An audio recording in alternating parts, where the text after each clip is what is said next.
기독교 교파 한눈에 보기 전희준 제1장 서론 1. 교파 공부의 유익.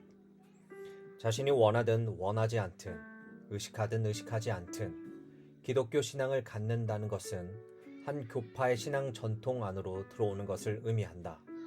물론 어느 신앙 전통이든지 기독교 핵심 내용을 공유하고 있으므로 자신이 속한 교파가 다른 교파와 어떻게 차이가 나는지 모르고도 신앙생활을 잘 해나갈 수 있다.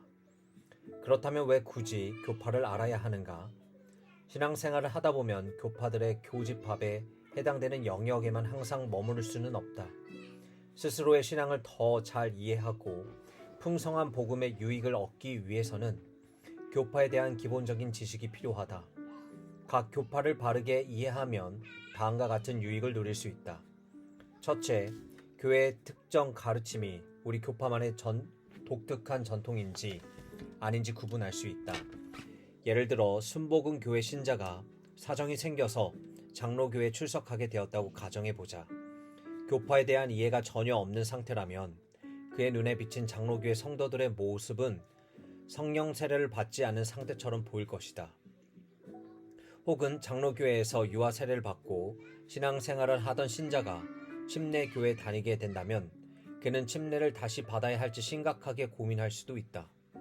이러한 차이점을 중요시한다면 교회를 선택할 때 무엇보다 교파를 먼저 고려해야 할 것이다. 둘째, 교파들 간의 교집합에 속하는 내용을 더욱 확신을 가지고 믿을 수 있다. 그리고 자신의 교파에 대해 더 유연한 태도를 취할 수 있다. 내가 속한 교파만 옳고 다른 교파는 잘못된 교리를 믿는다는 선입견을 가진 사람들이 있다. 하지만 교파를 제대로 알면 자신이 속한 세계가 전부가 아님을 깨달을 수 있고 더 건전하고 균형 있는 신앙생활을 할 수 있다.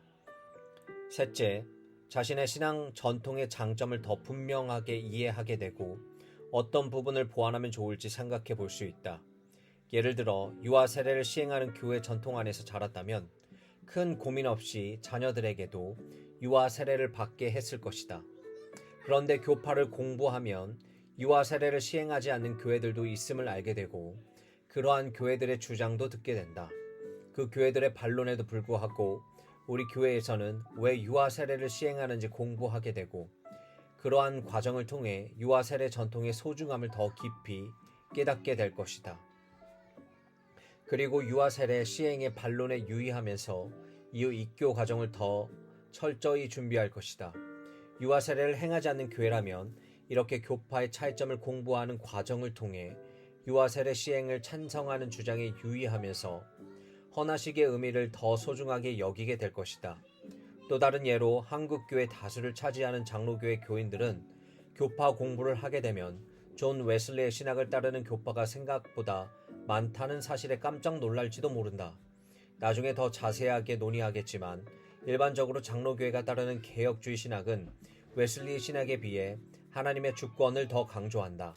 그래서 개혁주의 신학을 잘못 이해하면 신앙에 있어 인간의 책임을 소홀하게 여길 위험성이 있다. 그럴 때 웨슬리의 신학을 따라 인간의 책임을 좀 더 강조하는 교파들을 공부하면 개혁주의 신학의 잘못된 적용에 대해 경각심을 가질 수 있다.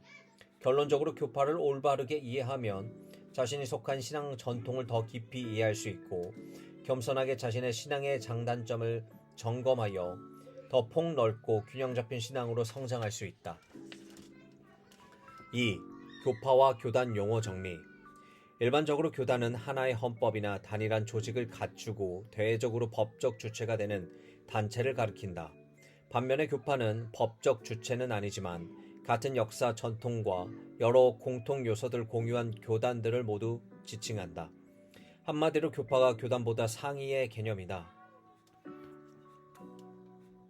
하지만 엄밀히 따르자면 둘 다 가리키는 대상이 고정되어 있지는 않다. 예를 들어 감리교회는 하나의 교단으로 시작했기에 처음에는 감리교가 교단의 명칭이었다. 그런데 미국 감리교회가 1800년대 중반에 노예 문제 때문에 북감리교회와 남감리교회로 분열되어 각각 하나의 교단이 되었다. 그래서 이후부터 감리교회는 두 개의 교단을 동시에 지칭하는 교파의 명칭으로 사용된다. 물론 모든 교파가 이러한 변청 과정을 가진 것은 아니다. 장로교는 누군가 하나의 교단을 설립하여 하나의 교단으로 시작되지 않았다.